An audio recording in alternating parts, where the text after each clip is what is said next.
So hey everybody, this is Anish back at you for our third short video for our Fun Friday. I just wanted to introduce this idea behind hyperparameter optimization for those of you who are new to machine learning.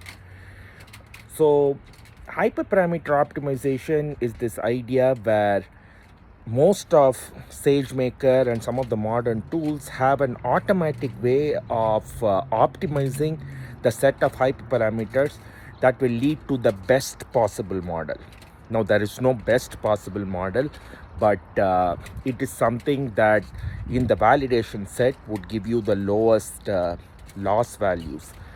And so there are a few choices that you have on SageMaker when you do hyperparameter optimization, when you have a training job. So in my week 6, that's exactly what I'm doing. I'm doing a hyperparameter tuning model instead of just a direct training model. And it takes a little longer, but the whole idea is I don't have to guess what hyperparameters I need.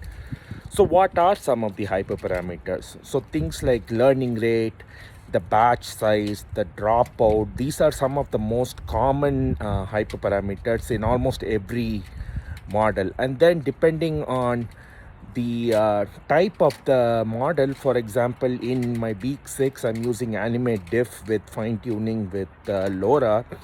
And so LoRa rank would be one of those hyperparameters that you might have to vary.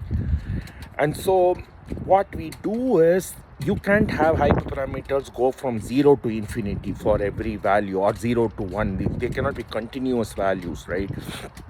And so what we do is only for a certain set of hyperparameters do we specify the possible ranges to do a search on.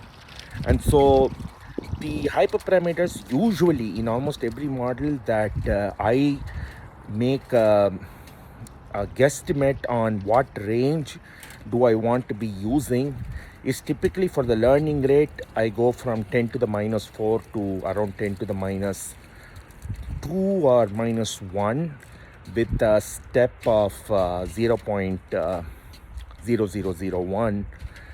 Now, again, this is just a guideline, everyone. Please don't take this as the word, but most of the projects I worked on, this has been good enough to guarantee a reasonable range of hyperparameters. Again, 0.00101 is it's going to take much longer.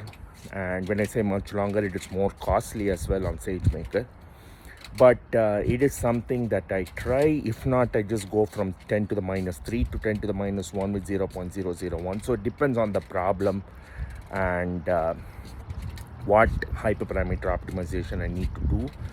The other one is batch size. So batch size usually go from 2, 4, 6, 8, 10. This is not set in stone, but again, I have found a lot of success with this range of batch sizes. And again, depending on the problem, you might just want to go into a few papers to understand, like LoRa rank, how do you vary, what are all the hyperparameters if you vary would make a difference in the outcomes and things like that. So that was just one little tutorial I wanted to or just share basically how I do hyperparameter optimization.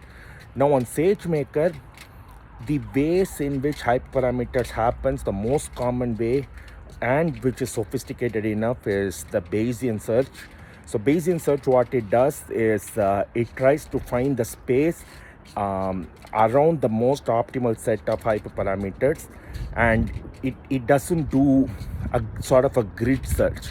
So what it does is it kind of nails around what is the possible space and then uses some kind of information what it gains to be able to move around the optimal set of hyperparameters. And so that is what Bayesian search does. In addition, SageMaker also offers an advanced hyperparameter methodology called Hyperband. And I have never worked with Hyperband. I always consider Bayesian to be good enough. But if you are working with extremely large data sets, the recommendation is to use Hyperband. So with that, this was a rapid fire on hyperparameter tuning. Hope you like this video, and I'll be posting my next Fun Friday video really soon. Take it easy, everyone.